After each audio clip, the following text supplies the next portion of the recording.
பிரியமானவர்களே, இன்றைக்கு நாம் சங்கீதம் 51ஆம் அதிகாரத்தை பார்க்கும்போது 1லிருந்து 19 வசனங்கள். இதில் பார்த்தீங்கன்னா ஒரு பாவி மனம் திரும்புதலுக்கான ஒரு அதிகாரமாக நம்ம இது சொல்லலாம்.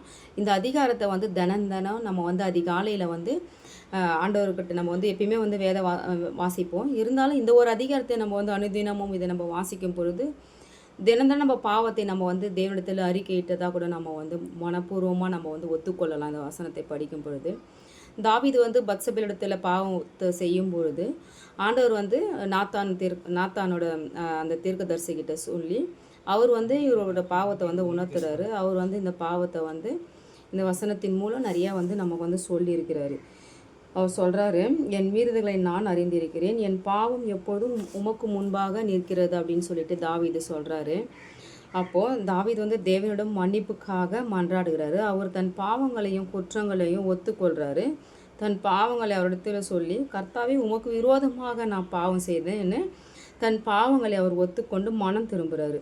அப்போ தாவீது தேவனிடத்தில் ஒரு புதிய இருதயத்தை எனக்கு கொடுங்க, பரிசுத்த ஆவியை அவர் கேட்கிறாரு. கர்த்தரிடத்தின் கிருபையும் இரக்கத்தையும் அவர் நாடுறாரு. அதுவும் இல்லாமல் நம்பிக்கை வைக்கிறாரு தேவன் மீது. நமக்கு ஒரு நல்ல ஒரு வழியை அவர் நமக்கு கொடுக்குறாரு. இந்த அதிகாரத்தின் மூலம் நமக்கு கூட பாவத்திலேருந்து நம்ம விடுதலையாக்கப்படுற ஒரு வழியாக நமக்கு இது இருக்குது. ஏன்னா இதில் நம்ம ஒவ்வொரு வசனையும் வாசிக்கும் பொழுது இங்கே பாருங்கள், தேவனே சுத்த இருதயத்தினர் சிருஷ்டியும் நிலைவரமான ஆவியின் உள்ளத்திலே புதுப்பியும் அப்படின்னு சொல்கிறாரு.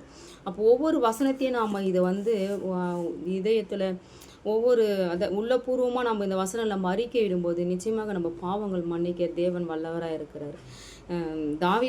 தாவீது நமக்கு ஒரு வழிகாட்டியாக இருக்கிறாரு.